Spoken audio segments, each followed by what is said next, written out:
Eagles Entertainment. With the 10th pick in the 2021 NFL Draft, the Philadelphia Eagles select...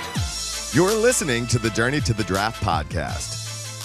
Welcome to the Journey to the Draft podcast, presented by Life Brand. I'm your host, Fran Duffy, and we've got a lot of news to discuss. But first, we've got Scout Stories, where I catch up with Eagles College Scouting Director Alan Wolking on the defensive tackle position, cover all the top things that Alan looks for at the position. Really fun conversation there to start things off here in this episode. After that, we've got Draft Buzz, where the NFL Draft Underclassmen deadline has passed. That happened on Monday afternoon. All underclassmen had to declare for the draft, submit their paperwork to the league. Nothing official out yet, but which big names are reportedly entering the class and who went back to school? We will hit on that with Ben Fennell, with Dane Brugler right there in that segment, which afterwards we've got On the Clock, the new version of this segment, a little bit of a throwback to our listeners from last offseason. That will return. We'll get into the rules there when we hit that segment there towards the end of the show. And then we wrap things up with Draft Mailbag, where we've got a really fun thought exercise from one of our listeners about round 2 of the NFL Draft. We'll do that at the very end of the show. As always, now is the time. Make sure you go on to our Apple Podcast page, on Stitcher, Spotify, wherever it is. Leave us a rating, leave us a comment. If you've got a question, a mock draft, rankings, whatever it is you want us to break down, that is the best way to reach us. That is the number one way because that is number one. That's where you could throw us your support. And also, we're always looking there because that's where our biggest fans are going on and leaving us their questions, leaving us their remarks. So if you've got any kind of question at all, number one, we will answer it. And number two, it's the best way to show us some love, help boost the show up in the list, on the rankings list, on Apple Podcasts or wherever you get your podcast. That said, let's kick things off here with Alan Wolking in Scout Stories. Pull up a seat. It's time for Scout Stories.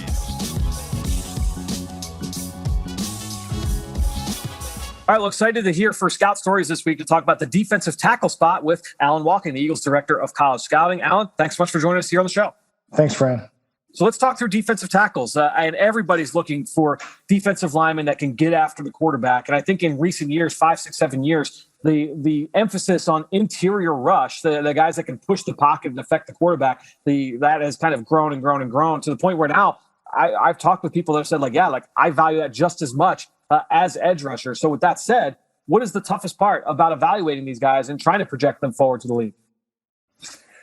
It probably how they're used in college. Sometimes if you're in an attack front and you like a player who's maybe in a gap management or gap control scheme, you're projecting that he could, based on his physical traits would translate. And then also, the level of competition that they're faced with, how they're winning and who they're beating. Sometimes you're not getting a volume of quality reps of maybe the guy you like beating somebody that he'd have to beat at our level. What is it that separates the guys that are the good ones versus the great? What is it that kind of separates those two tiers?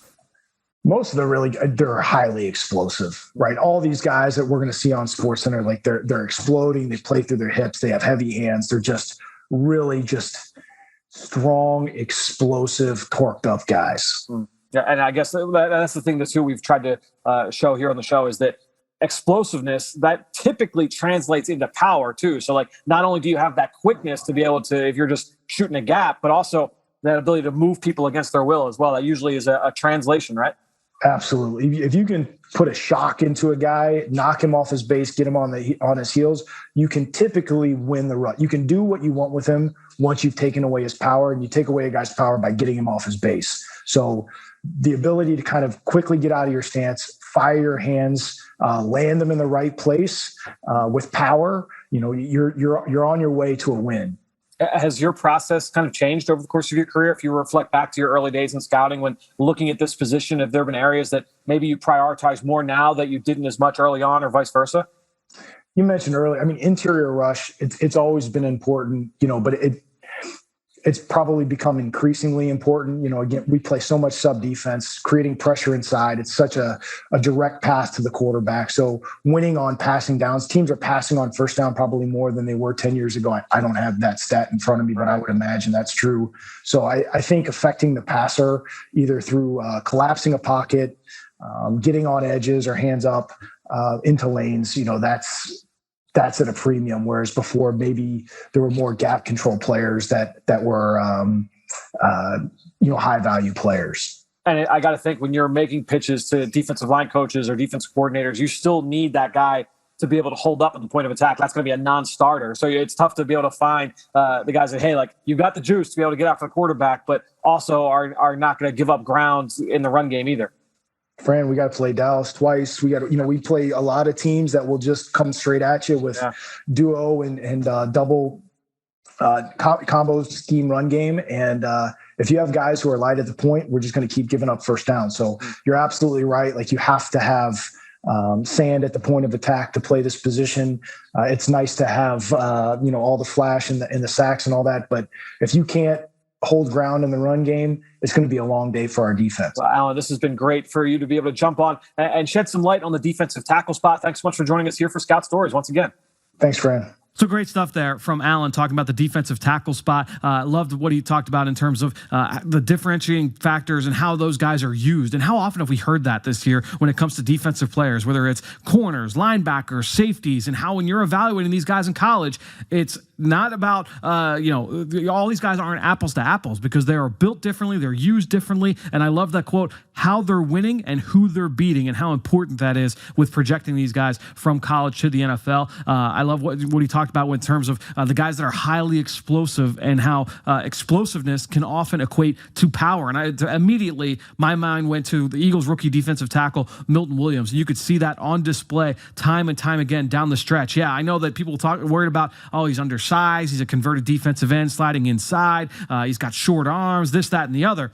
But then when you watch him play, this guy is so explosive, and he changes the line of scrimmage consistently on contact in the run game because that explosiveness, that quick first step with his body type, that often equates to power and his ability to push the pocket, change the line of scrimmage in the run game. We saw it time and time again from him here this season. And then just the evolution of the importance of interior rush. Just great stuff there from Alan Wolking. Hope you guys have enjoyed that. We've only got one more of these segments lined up before we get into All-Star Game season. We will hit on that here next week. That said, let's get into our next segment here. We're talking underclassmen. It's time now for Draft Buzz.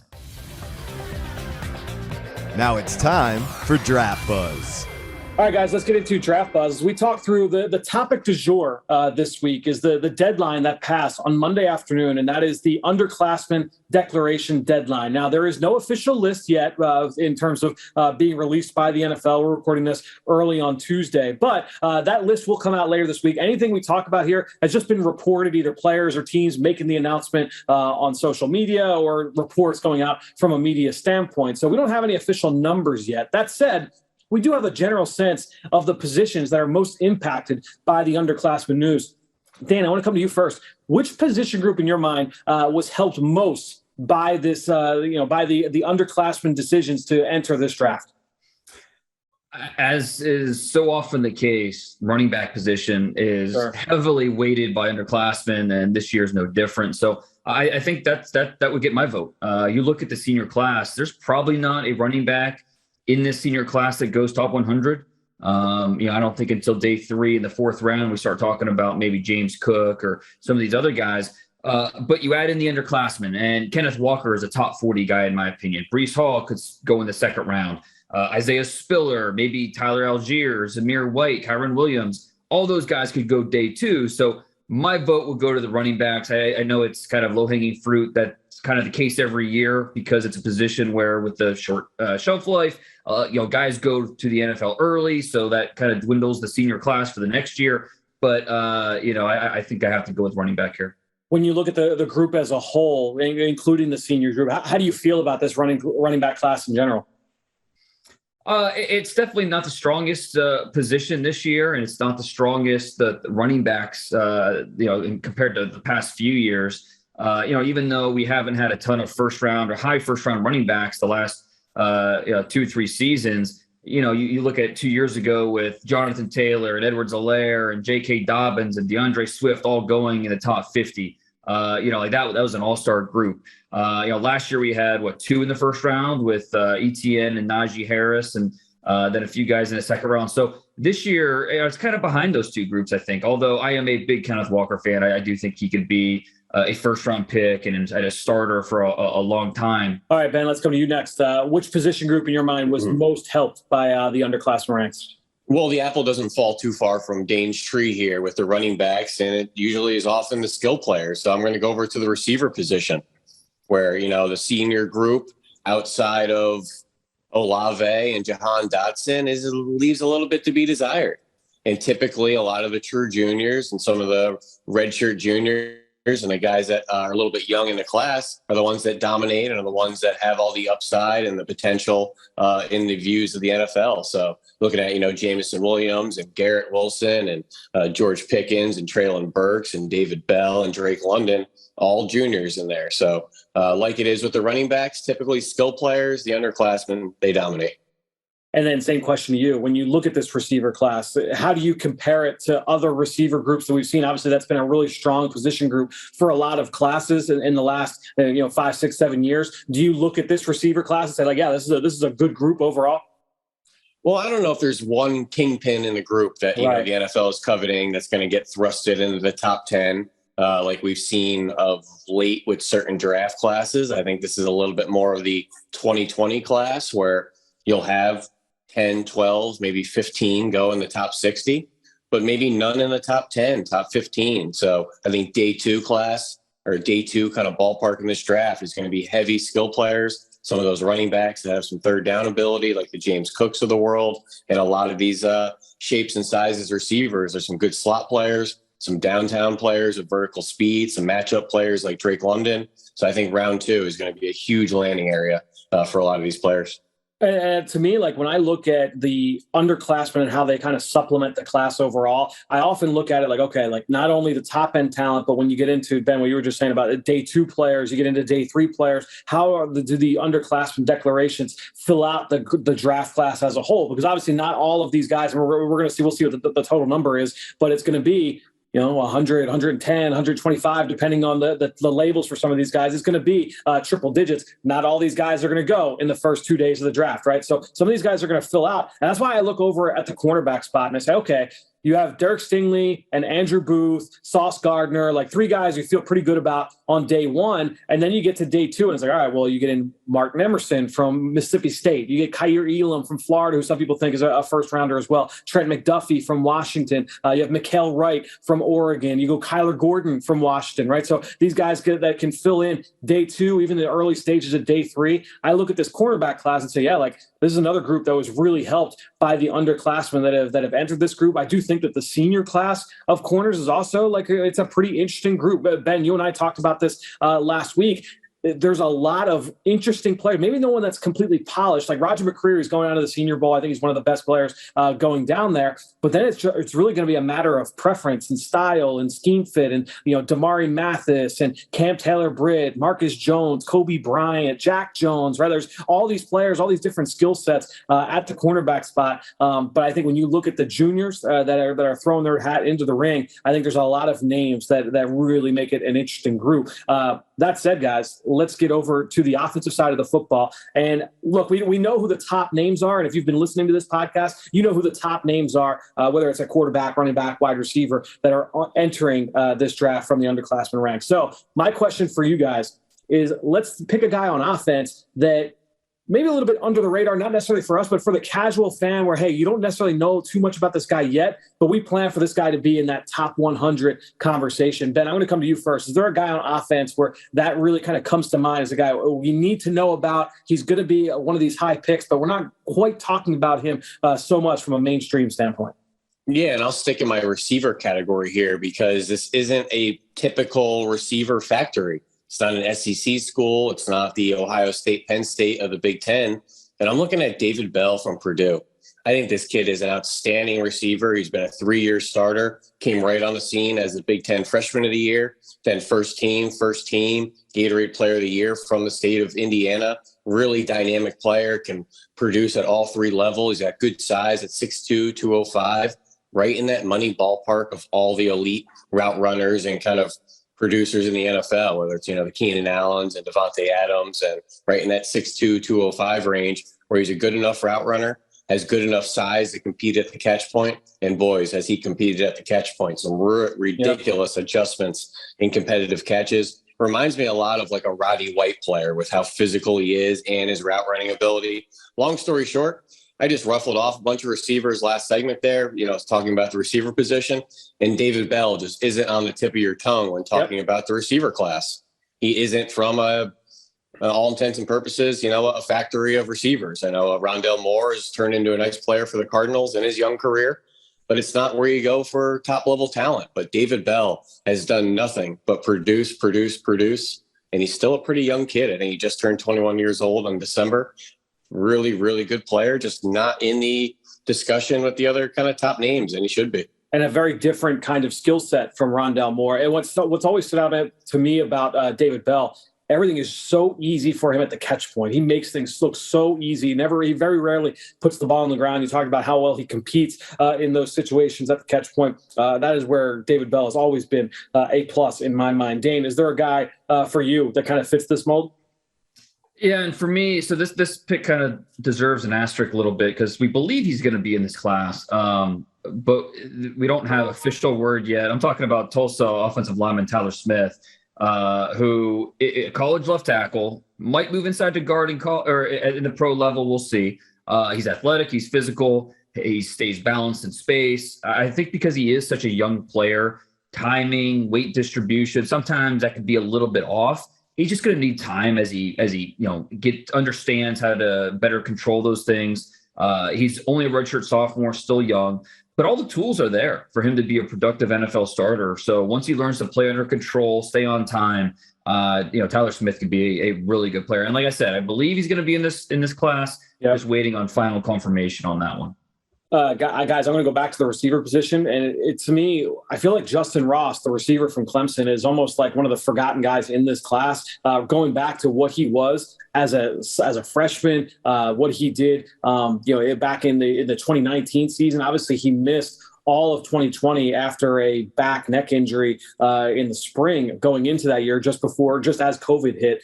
Justin Ross was put on the shelf. He had that neck surgery. He missed that whole season. He came back this year, and that Clemson offense just never really clicked. Obviously, you had a young quarterback there in DJ Uiagalelei that just never was able to hit on all cylinders. But Justin Ross, at his size, with his movement skills, his abilities at the catch point, we kind of forget that this guy is a special talent. And we'll see. I mean, he was one of the first underclassmen to declare for this draft. We're going to see where he ends up and things. Obviously, that medical is going to be huge for him here in just about a month and a half at the NFL Combine in Indianapolis. But Justin Ross, a name to keep an eye on. He put up huge numbers early in his career with Trevor Lawrence. The talent is absolutely there if he's healthy. So let's go. Same question, but we're going to go over to the defensive side of the football. Dane, I'm going to come to you first on this one. I'm going to go with Alex Wright here, UAB edge rusher, listed at 6'7", 270.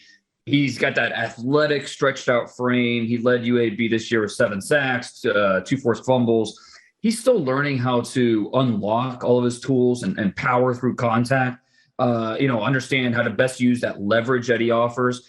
So, there's some things that he's still bringing him along in terms of his fundamentals and unlocking everything, but he has the traits worth developing. And he's a guy that doesn't get a ton of pub when he declared, but legitimately could go day 2. He's got some day 2 grades around the league. He's a guy I knew of him just towards the end of the season. I know he got some accolades there in terms of like all conference and things like that. But then you see like the body type, you see some highlights. And this kid, I can't wait to dig into his film. Ben, I know he's a guy that you wanted to hit on as well. Well, as I'm kind of scrambling here to find another player, because that was who I was going to talk about as well. He's a really, really fun player. And don't look at the stat line and the box score with this kid. Minimal sack production, tons of QB pressures. He was getting home and winning, but sometimes that ball comes out and those sacks don't rack up. But he has really good ability, has 3-way ability, inside, outside, through you, has some ability that reminds me a little bit of like Marcus Davenport coming out of UTSA with his size and strides and explosiveness. But a guy that I think is a little bit under the radar at this point is Nick Benito out of Oklahoma, who I think has done nothing but get better and better and improve.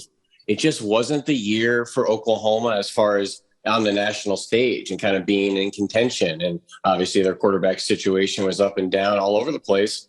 Benito had a great 2020 and improved all those numbers in 2021. Just wasn't on a lot of teams' TV screens, but he's 6'3", 235, 240, and I'm willing to say the loosest pass rusher in the class. He has all sorts of ability and flexibility to win inside, spin moves, edge rushes, pursuit out to the perimeter. Don't sleep on this kid. He has some Brian Burns type ability. Guys, I'm going to stay with this edge group, and I think there's a theme there that I do want to hit up on. But Cameron Thomas from San Diego State, this is not a guy that's under the radar for you two, because Ben, you've been pounding the table for Cameron Thomas for over a year now. Dane, you had him in a couple of mock draft, at least one mock draft, so towards the end of round one. So this is just a name that I feel like everybody just mainstream has to really kind of catch on to. Cameron Thomas, the pass rusher from San Diego State, 6'5", 270 pounds, can line up inside. He'll also kick in, or he can line up out. He lines up primarily outside, can kick inside. This guy is nonstop Energizer Bunny energy, but then also has the ability to win in a number of ways. He can win at the top of the rush. He can win with his first step. He's a fluid athlete. He reminds me in a lot of ways of Max Crosby, who obviously had a huge year this year for the Raiders. But I think when you look at Cameron Thomas and his overall skill set, he's been productive from the jump. And this is a guy that absolutely everyone should have their eyes on here as we move into this pre-draft process. I don't think it's out of the question at all to see him sneak into the back end of round one. And guys, we would talk about at the top, hey, there's what does this mean for this class overall? I think most people would say that this edge group, this pass rush group, is probably the best position in this class. Do you guys agree? And obviously the underclassmen, we just hit three that we're all pretty high on, and that helped boost this class up, not to mention all the blue chip guys at the top. Dane, do you think that this is the best position in this class?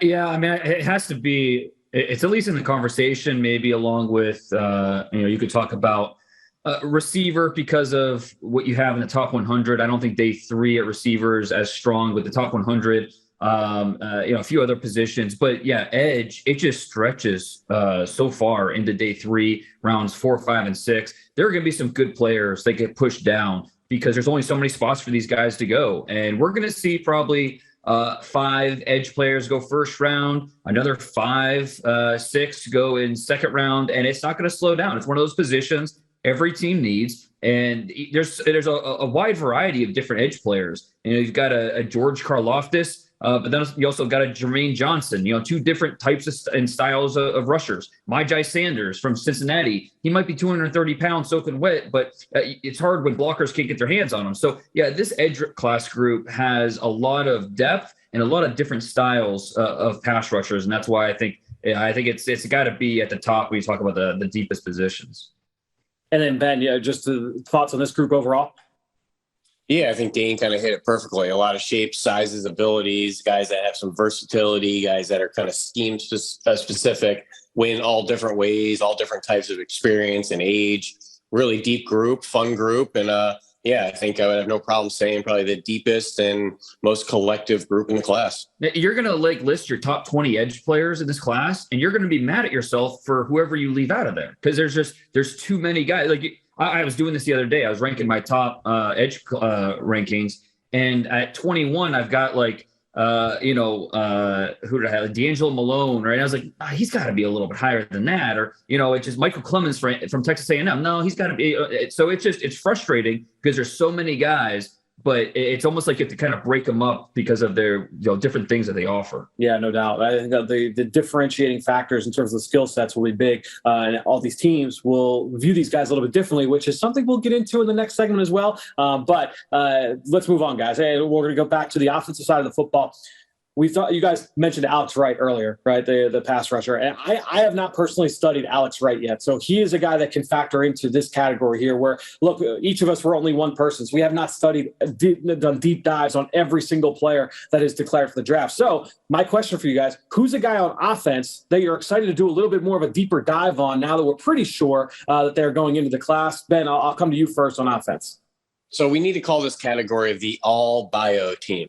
Because all we have is the bio information. We haven't really studied him yet. And I have the leader in the clubhouse of the all bio team. Okay. And that's Cam Jergens at Nebraska. Sure. Have you guys dug into him? Not his tape because I haven't watched a lick of him yet, but he has a hilarious background. A 3-year starter with that redshirt year initially. He worked at center and tight end. But his high school background is really impressive. Obviously, a double-digit basketball scorer, 4-time state champ in discus, 3-time in shot put, was the team's punter, was an all-area linebacker as well. When we talk about center and linebacker, who are we thinking of there, Fran? Jason Kelsey, pretty easy to connect those dots. 3-year starter, really nasty player, is a finisher out there. Was also, I think, hurt his senior year. So he fell off some recruiting trails, wanted to go to Nebraska for a long time. So was set on there, but really couldn't kind of sell himself around the country with his injury senior year. Really, really good player here for Nebraska. He's a guy that Daniel Jeremiah has texted me about during the season saying, did I watch his Ohio State tape? And no, I haven't yet, DJ. I'm getting there. But he's a guy that I have all his info and I am intrigued. So who do I want to watch more and excited to dig? Cam Jergens, center, Nebraska. I love that. And he's been on the freak list the last couple of years for Bruce Feldman. Yeah, he has. Yeah.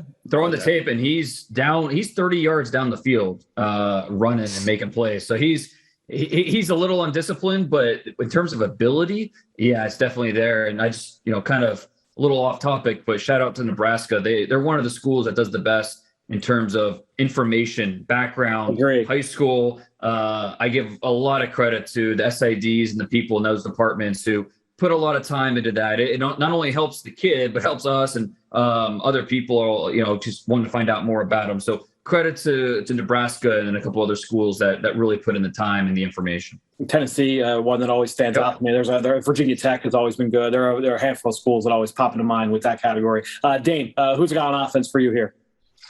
I'm going to go Kevin Austin, the Notre Dame wide receiver. He's thickly built at 6'2", 215. Definitely passes the eye test. Pretty athletic. He doesn't necessarily look like a burner when you're watching him, but he's got speed. And you look at his track background, he ran a sub 11 seconds in the 100 meters. So he has the speed to do it. Really like how he can make smooth adjustments on the football. He could pull in those footballs away from his frame. He'll drop too many easy ones. Then that's something that I noticed just on the surface level stuff that I've done on him. But I'm really eager to do more of a deeper dive and figure out where exactly in this receiver class does he belong. So you guys know that when we go to like Senior Bowl and Combine, I love talking with the players in this class about the guys coming down the line. The first person that put me on to Kevin Austin was actually Troy Pride at the Senior Bowl in January of 2020. And he said he went up against them every single day in scout team, and that he was outstanding. He said this guy is going to be the guy for Notre Dame moving forward. Chase Claypool, a few weeks later, told me about Kevin Austin. And said like that, this guy is going to be outstanding when he is the starter. Now, things never quite clicked to that extent with Kevin Austin, but as you mentioned, the guy is 6'2", 210, looks the part. The highlights are really, really good. So we'll see what he looks like here as a member of this class. I haven't done the deep dive on him yet either, and I'm excited to see what he looks. But I will stick at the wide receiver position. This is a player that I know, really, if you watched college football this year, you've seen highlights of Wandel Robinson. Ben, I know you've talked about him plenty here on this podcast as well. I'm excited to get it. When it comes to like the undersized kind of gadget receivers, you want to get a sense of where are they on that tier scale? Are they going to be, are we talking about like a Kadarius Toney type where, like he could be in that first round discussion? Or are we getting into like, he's more of like a gadget type or, early day 3? When you see these guys on Saturdays, you don't always know. I'm excited to kind of dig into the film on Wandel Robinson and see, how he came across some of these big plays, how much of that was on him versus the scheme, and just what he can be in the NFL. I'm excited to dig into Wandel Robinson because the highlights on Saturdays were a whole lot of fun. Ben, I know you watched a lot of that Kentucky offense. Yeah, a variety of different ways to get him the ball this year after coming over from Nebraska and being used completely different. But I'm willing just to say he's a playmaker. So if he goes to the right offense with the right creative mindset, he could really flourish early in the NFL. If he goes somewhere or maybe they ask him to do something that he isn't capable or, maybe an unconventional role based on how he was used in college, could be a little bit slow to develop. So I hope he goes to one of the creative OCs in the NFL. All right, guys, let's get over to the defensive side of the football. Dane, I'll let you start things off here. An underclassman, you're excited to dig deeper on defense. Yeah, and I've only done one tape on him, but Jacqueline Mcmillan from East Carolina, he's undersized, but he makes plays on the football, and he plays with a natural sense of how to play the position. And he kind of reminds me of Amik Robertson when he's coming out of Louisiana Tech. There's legitimate concerns about his size. There's an explosive gear missing with Mcmillan, but highly, highly aggressive. Transitions, I think, really well to stay in phase. And he's an outstanding competitor at the catch point. Really interesting because he's not going to light it up on paper. The size is not going to look great. I don't know that he's necessarily going to test all that great, but what's going to look good is the ball production and just his natural sense of how to play the position. So he's going to be a tough guy to figure out. And I think that, diving more into his tape, hopefully kind of figure that part out. And he's got the knack for the takeaway, and that's something that you have displayed here on this podcast. As you have stolen 2 names away from Ben Fennell on guys that he wanted to hit on as well. Ben, I know you wanted to hit on Jacqueline Mcmillan. He's another guy you've studied lately as well. You guys, we used to share the rundown before we came on the air. Look, we can get the group text fired back up again and share these. No, I like the dice rolling. I'm not knowing what to expect, but I mentioned him last week to you guys. You did, I didn't pull him out of nowhere. But the funny thing is, I watched him last night, and I also wrote down Amik Robertson, and I have the receipt because I was obviously. I told Fran I was talking with his DB coach, and we were going back and forth with some names. So the receipt's out there. I was also comparing him to Amik Robertson. I have some concerns about him, though. He is not a big kid. He struggles in some press man, struggles a little bit with his footwork and off man. All his plays are with his eyes forward and that zone coverage stuff. His big hits in the flat rarely gets off block. So he's going to come in at 5'9" and change, probably like 179, maybe 180 if he has a big breakfast. So just a little bit concerned about his size and how he wins, but he is as good a ball hawk as there is in the country. So excited to dig into him as well.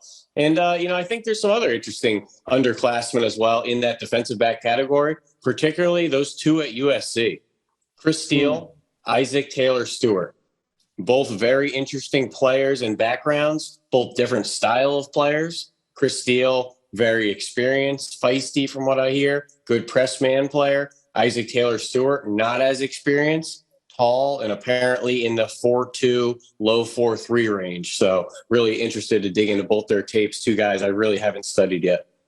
I've been waiting to do Daxton Hill, the safety from Michigan. And, obviously I've heard great things. You see him sometimes in mock drafts, as potential top 50 pick. I'm interested in Dane. I'm pretty sure you studied him, right? I'm interested to kind of get your thoughts on how you view him overall projecting. But he is a guy that I'm very excited to do. Once I dig into these guys after Shrine Bowl, Senior Bowl, that's when I'll start getting into the underclassmen I have not done yet. Daxton Hill is one of those guys. I just haven't been able to get to him over these last few months. Yeah, he's what the NFL needs, today's NFL needs on defense, because he is basically, he could be a free safety. He could be your slot corner. He could do all those things because he can blitz, he can tackle, he can cover. He's not the biggest guy, but he matches up very well against tight ends. He makes plays on the ball. He's smart. He's athletic. So I think that he has a very good chance to get into that first round, be that first safety drafted, not named Kyle Hamilton. He's right there in that mix. So yeah, I'm a big Daxton Hill fan, and a big part of it is the versatility that he offers, being able to play corner, be able to play safety, kind of do it all.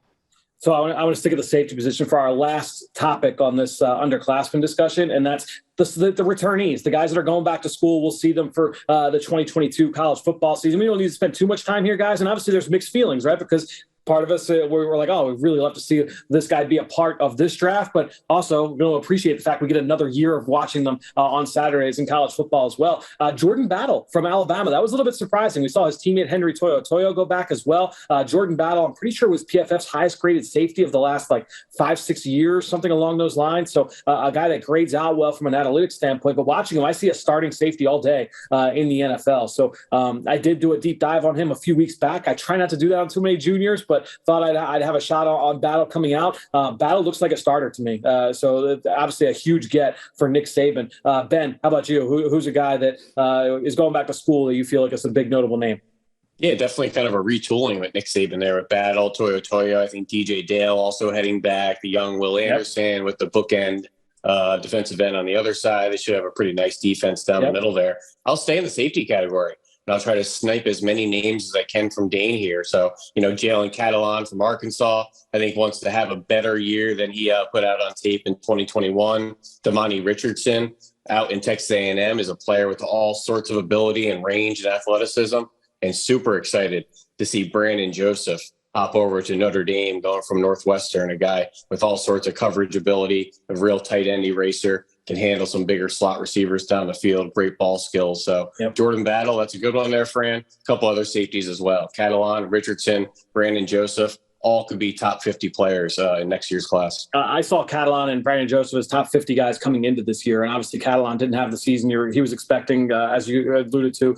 Brandon Joseph, that one kind of caught me off guard. I didn't even see that he was in the portal. I just saw the announcement that he was going to Notre Dame. So that one definitely threw me for a loop. But Brandon Joseph, big get there for the Irish. Dane, take us home here on the underclassmen conversation. Who's a guy that's notable going back to school? Well, real quick on Brandon Joseph, I'm very interested to see him at Notre Dame because I didn't see it at Northwestern. He wasn't even a thought for me when I was putting together my top 50 this summer. I didn't see a great athlete. I saw a guy that, maybe in the back half of top 100 you consider, but not someone in the first 2 rounds. So I'm eager to see him at Notre Dame to see if maybe it clicks for him a little bit more. Maybe it clicks for me. Maybe I see something that, you guys are seeing right now. For me, for underclassmen going back, I went with Phil Jacobic, Boston College quarterback. Yeah. I think he was expected to be part of this draft class coming into this year, but he had that injury midseason, basically forced his hand, pun intended. He's a big athlete. He delivers with touch. He can make plays. He's kind of in that Roethlisberger mold as a quarterback. It also helps that Zay Flowers, his top target at Boston College, is going back as well. So that should be a quarterback wide receiver combination that is one of the most prolific in the 2022 college football season. So hopefully both of them stay healthy, and it's going to be fun to see how they both develop next season. Guys, before we transition to our new edition of our On the Clock segment, I want to real quick just catch up on who have you guys been watching lately. I'll tell you, I watched Jermaine Johnson, the pass rusher from Florida State, for the first time, actually. I did a deep dive, watched like four games of his over the weekend. And everything you've heard about him from a trait standpoint, I mean, this guy's 6'5", 260-plus pounds. He looks the part. He is so fast off the ball. He's a good-looking kid, really twitched up. He's explosive. He's got all the athletic traits. He uses a wide variety of rush moves. I don't know that one is like a go-to for him that I'm like, this is definitely like his A pitch, coming right out of the gates. But plenty to work through there. And he's a solid run defender as well. I wrote down Jalen Phillips. I wrote down Montez Sweat, just some guys from some recent classes. Both those guys were first-round picks. Jermaine Johnson looks like that. It kind of goes back to what we talked about earlier with this edge group. Just a really, really strong group of pass rushers. Jermaine Johnson definitely in that boat. Dane, who's a guy you've studied a lot lately, I should say. Yeah, and I don't think Jermaine Johnson gets enough credit for what he does in the run game as well. I mean, he is a complete defensive end. A good chance we see him in the first round. I went with Zamir White, who I kind of finished up his report. He's, because was not involved on third downs and passing downs a lot. Doesn't have a ton of reps in pass protection. Doesn't have a ton of target. I don't think he had double-digit targets any of his 3 seasons at Georgia. So that's a big question mark on his resume: is can he stay on the field in any situation? But what we do know is on early downs, he can carry the load. I mean, this is a one-cut back with power, can lower his pads into contact. He's violent, but he also has quick, dynamic feet. So when you look at it, he's got the ideal build. I mean, he's nicknamed Zeus for a reason. This guy is built from countless hours in the weight room. His physique is outstanding. Outstanding footwork. Just love his mentality with the way he runs the ball. So he could be a dynamic one-cut runner. Again, the big question with him is going to be, what is the upside with him on passing downs? Can he get better as a pass protector? Can he get better catching the ball in the backfield? That's going to be the big question mark for Zamir White as we go throughout this process. A lot of big physical backs in this class. That is definitely a profile to watch here. Ben, round us out. What's the last one here? I think I need to see some of those Georgia weightlifting sessions there. Those linebackers, those running backs. I mean, they had Elijah Holyfield for a couple of years before Zamir White. Those guys are rocked up and I'm sure pumping some iron. But I want to get ahead of this Tulsa left tackle, Tyler Smith, who's a redshirt junior. I think still waiting on an official declaration, but all intents and purposes sounds like he will announce for 2022. Might even have announced by the time this episode comes out. Really interesting player there off the backside of the offensive line for Tulsa. He's about 6'6", 330, 3-year starter, has some of the best block sustainability as I've seen in a prospect in 5, 6, 7 years. Stays latched very, very well. Just when that defender wants to get off him, whether in his pass rush or, stacking and shedding in the run, runs his feet very well on contact, has a mauling demeanor, looks to finish defenders. Really good kind of meat hook hands where he wants to grip, torque, and finish you. Now, listen, his hands are a little wide at times. And because of that demeanor and that style where he wants to torque and dump you, gets caught holding quite a bit. But I think it's fixable. Has a weird kind of false step on poles as well. But the fact that he gets away with it, I think really speaks to his quick-footedness and his ability to play on the move. He's a really good-looking player. He's got good length. I'm telling you guys, watch the past 2 years of Cincinnati. Myjai Sanders had enough of this kid. This guy was dumping Sanders, and Sanders being that 230 edge rusher, this is not the matchup for Sanders. He was getting dumped and jarred at the point of attack and on contact quite a bit. Watch the Ohio State tape this year. He looked the part. Watch the Oklahoma State tape this year. Looked the part. So don't scout the helmet there out in Tulsa. This kid is legit. So he's a really good-looking player on tape, and he's, I think, 20 years old too. So young player. I like it. Well, guys, we've got a few more players to talk about here. Our new edition of our On the Clock segment. Let's get to that one now. On the Clock. All right, guys, let's get into our new edition of our On the Clock segment. And this is a bit of a throwback to something we did last offseason for the first time. All three of us really liked this segment, and so we brought it back. And basically, here it is. If you weren't with us last offseason, basically what happens, I go to you go to a website, you can go find these little randomizers where you spin the wheel, and it's a random assortment of whatever options you want. And so basically, all three of us are being assigned every week a random team, a random part of the draft, and a random position, and we're just going to play matchmaker. And it's going to be it's a fun exercise. And also, I've kind of plotted this out where we should be able to hit every NFL team over the course of this offseason from now up and through April. And so we're going to start this today. And again, we just kind of went through the randomizer, randomly assorting these different combinations. And Dane, you are first up. I got you have a first round pick here. You are picking for the Kansas City Chiefs. Okay. And you get a pass rusher for the Chiefs. Obviously, something that's definitely on the table here for Kansas City going into this offseason. So with that in mind, you are picking as if you are the Chiefs. So you take everything into account, things they've done in the past, their needs, the way that they've built that defense. Who do you like here as a round one option for the Chiefs off the edge? Well, we know Brett Veach and his staff, very traits heavy. That's what they really trust with their scouting evaluation. And we know the defensive coordinator, Steve Spagnuolo in Kansas City. He's pulling the strings there. He's type of scheme where we know he's going to blitz, heavy pressure, 4-3 base. So I think when we look at an edge in the first round, a guy that can not only rush the passer but can also stack blocks, help create those rush lanes for all the blitzing packages. And looking at where the Chiefs are picking at in the first round, I'm going to go Jermaine Johnson. I was just going to say him. Yeah, no doubt. Yeah. Long, athletic. He plays with the instincts to rush the passer, but also stop the run. So I think he has the hand tactics. He's got the motor. He can be an every down starter and be a guy that can line up on the edge, can line up on the inside of the offensive tackle as well. So I think that makes a lot of sense for Kansas City in the first round. They've also, Brett Veach, he was a Southeast area scout. That's where he kind of cut his teeth in terms of his college scouting. And a lot of their picks have come from that area of the country. So Jermaine Johnson, certainly with a background of not just at Florida State, but also at Georgia, some of those inroads could pay fruitful there, Ben. Well, really quick, Dane, make Chiefs fans feel better about the Breedland Speaks picks or the Tano and Passing Young picks. Where does Jermaine Johnson maybe have a little bit more ready to him? Interesting. Yeah, true. I think the difference between those two, or between those three, it feels like Jermaine Johnson, he's a through and through pass rusher, right, Ben? Whereas I think when you look at Speaks and you look at Tano Passanio, those guys were more combo inside outside guys, and certainly both guys were a little bit raw as well. Speaks hadn't played a ton of football. Passanio coming from a lower level, coming from Villanova, right? So I think when you look at Johnson, smaller sample size, but did it at a big school at Florida State. Obviously has a long career at Georgia as well. Let's get Passanio as a Dorsey, I think, as well. So that's a good call. Yeah, sure. That's a good call. The Speaks, I think, was Veach's first pick, if I remember right. All right, let's get to the next one here. I've got the Browns, and I got day 2. So Cleveland Browns, day 2. Wide receiver. So another one that was very much on the table here. So what do we know about the Cleveland Browns, this current front office, the way that they go about team building? Number one, they more often than not are going to target big schools. They're not going to get any bad athletes. They trend a little bit younger, so underclassmen heavy. with that in mind, I did think about guys like David Bell, who we talked about earlier in the show, Drake London. We'll see how high he goes in this draft. I didn't want to cheat him in there because he's in a lot of round 1 mock drafts. So to me, I look, this is a team obviously lost Odell Beckham Jr. midseason.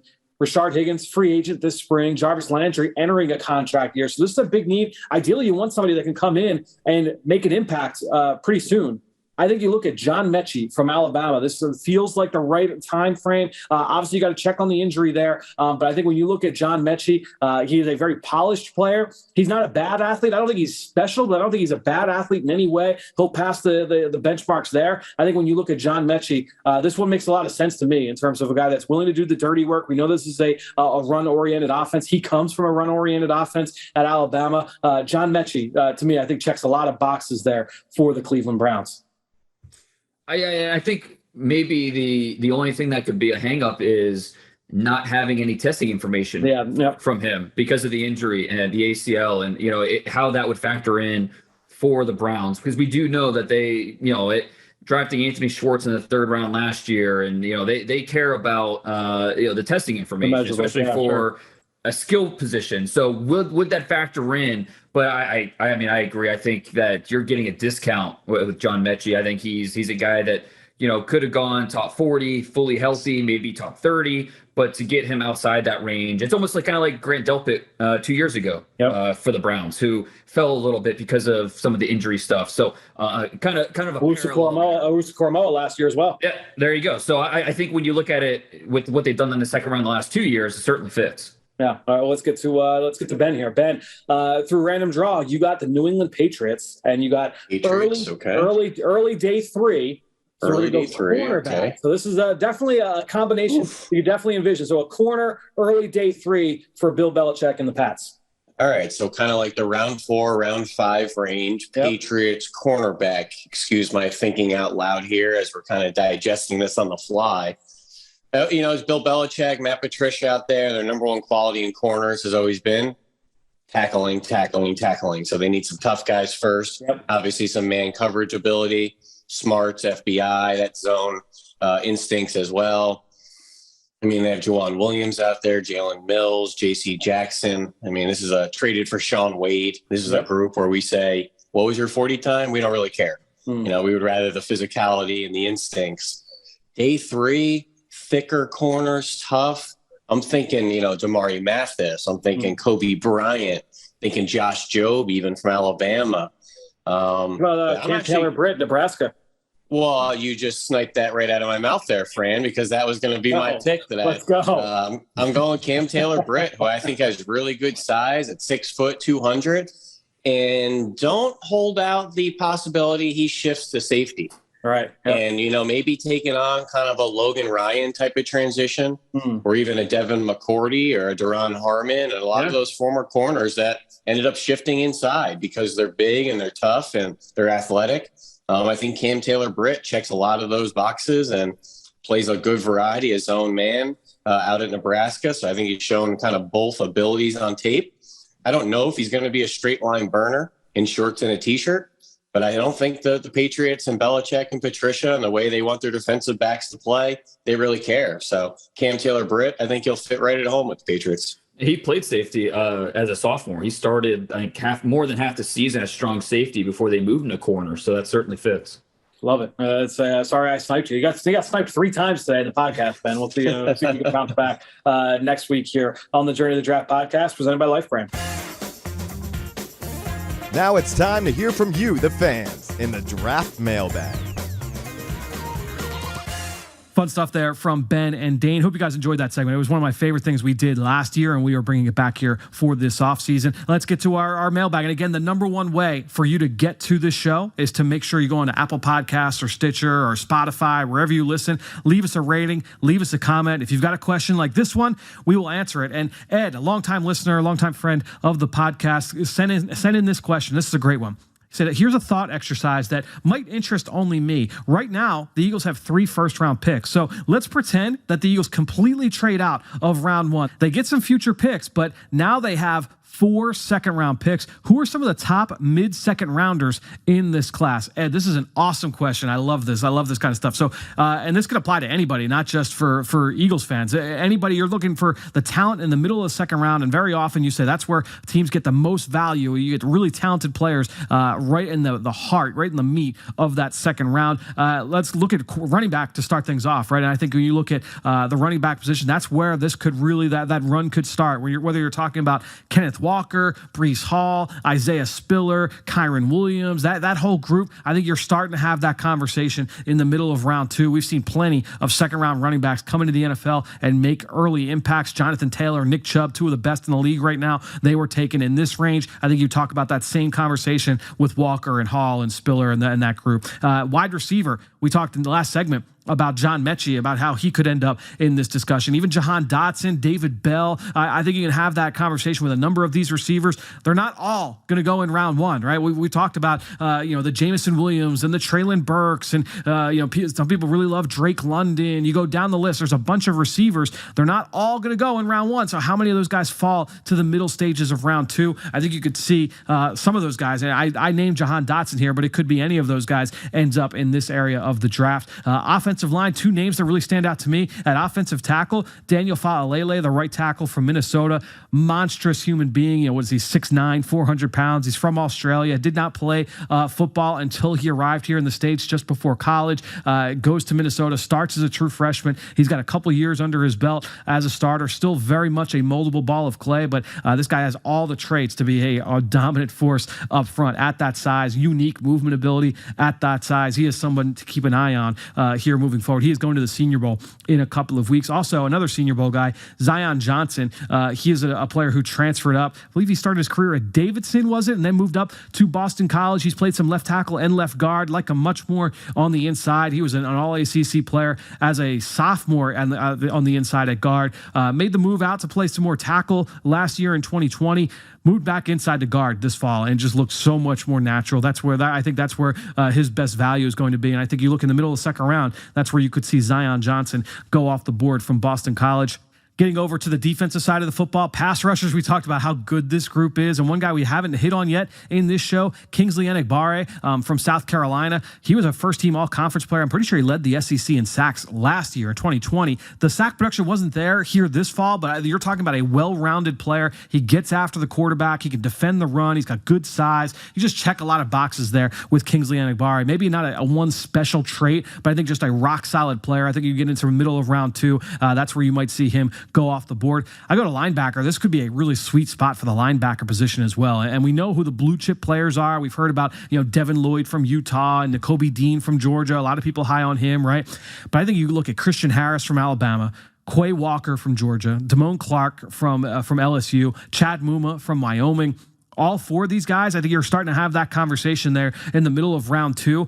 And you wouldn't blink an eye at any of those guys. So I think you look at those 4 guys, make a ton of sense there at that part of the draft. Cornerback, Martin Emerson from Mississippi State, big physical press corner. Ben has compared him in the past to like a Trayvon Diggs. I think I can kind of see that. I think when you look at his play style and the way that he wants to be aggressive and take on receivers on the perimeter, I compared him to like a Kevin King, who actually went in that area. I believe he was early round 2. Might have been late round 1, Kevin King coming out of Washington to the Green Bay Packers a couple years ago. But Emerson's a 6'2", 200-pound corner. Only had 1 interception coming into this season, but this guy is strong on contact. He is tough. He's competitive. I love his instincts. Just a really interesting player. And then DK Kendrick, kind of the opposite from a play style standpoint. He's a former receiver who made the move to corner at Clemson, and then he transferred to Georgia. This guy has got a lot of different traits that you're looking for from an athletic standpoint. He could play the football in the air. The ball skill's not a question. You'd like to see him get a little bit better playing downhill, but from a coverage standpoint, DK Kendrick checks a lot of the boxes that you're looking for. And then at safety, Verone McKinley from Oregon, I think is really, really underrated. He's been a key part of that Duck secondary for the last couple of years. High-end ball production this year. He was named a finalist for the Jim Thorpe Award as one of the top defensive backs in the country. If you're looking for a cover safety, a guy that can line up in the slot, can line up deep, and be a ball hawk, that is Verone McKinley. I think you're talking about him in that same same area of the draft in that middle of round 2. So Ed, I hope this helps. This was a bunch of names here. I just want to kind of go position by position. Who makes the most sense there in the middle of round 2? I think a lot of these guys, and there's going to be more, obviously, check that box. So good stuff there from Ed. Thank you to him, and thank you to all of you out there for your support of this podcast and all the rest of our podcasts here with Eagles Entertainment. We'll be back later this week on the Journey to the Draft podcast presented by Life Brand.